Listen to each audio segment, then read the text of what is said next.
അടപ്പായസം ഉണ്ടാക്കാനുള്ള പണി തലേദിവസം രാത്രിയിലെ തന്നെ തുടങ്ങും. 250 ഗ്രാം അട ഇവിടെ എടുത്തിട്ടുണ്ട്. നന്നായിട്ട് തിളച്ച വെള്ളത്തിലോട്ട് ഈ അട ഇട്ടൊന്ന് വേവിച്ചെടുക്കുക. വെന്ത അട ആറിയ വെള്ളത്തിലേക്ക് മാറ്റി ഇതൊന്ന് ആറ്റിച്ചെടുക്കുന്നുണ്ട്.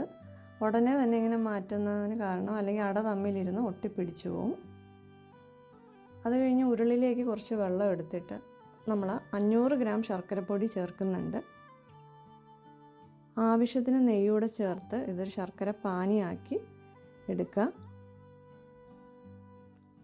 അതിലേക്ക് വെന്ത അട ചേർത്ത് നന്നായിട്ട് മിക്സ് ചെയ്ത് വെള്ളം ഒരുവിധം ഒന്ന് വറ്റിച്ചെടുക്കണം.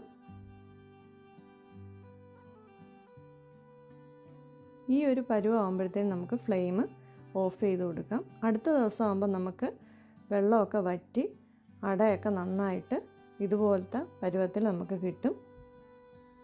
അപ്പോൾ നന്നായിട്ടൊന്ന് ഉടച്ചു കൊടുക്കുക. എന്നിട്ട് കുതിർത്ത് വെച്ചിരുന്ന ചവ്വരി ഇതിലേക്ക് മിക്സ് ചെയ്ത് കൊടുക്കാം. എന്നിട്ട് ആദ്യത്തെ പാല് 1 കപ്പ് നമ്മൾ ഇതിലേക്ക് ചേർത്ത് കൊടുക്കുന്നുണ്ട്.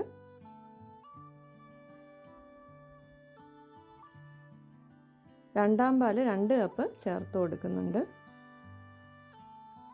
ഇത് നന്നായിട്ട് മിക്സ് ചെയ്ത് ഒന്ന് കുറുക്കിയെടുക്കുക.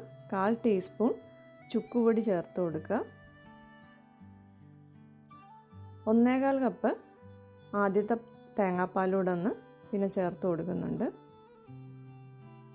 10-11 അല്ലി ഏലക്ക നമുക്ക് ചേർത്ത് കൊടുക്കാം ഫ്ലേവറിന് വേണ്ടിയിട്ട്. മധുരം പോരാ എങ്കിൽ കുറച്ചുകൂടെ ശർക്കരപ്പൊടിയോ അല്ലെങ്കിൽ 2 ടേബിൾ സ്പൂൺ പഞ്ചസാരയോ ചേർത്ത് കൊടുക്കാം.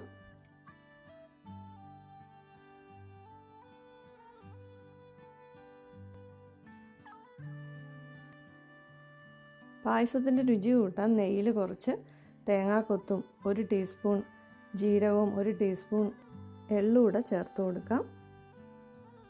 ഇതൊന്ന് മൂപ്പിച്ച് പായസത്തിലേക്ക് ചേർത്ത് കൊടുക്കുന്നുണ്ട്. കൂടാതെ തന്നെ കുറച്ച് നെയ്യിൽ കാഷ്യൂനട്ടും മുന്തിരിങ്ങയൊക്കെ വറുത്ത് ചേർക്കുന്നുണ്ട്. അപ്പോൾ നമുക്ക് ഈ അടപ്പായസം ഇരുന്ന് കഴിയുമ്പോൾ കുറച്ചുകൂടെ ഒന്ന് കുറുകും. ഇലയിലൊക്കെ വിളമ്പാൻ പാകത്തിനായിട്ടുള്ള അടപ്പായസം റെഡി ആയിട്ടുണ്ട്.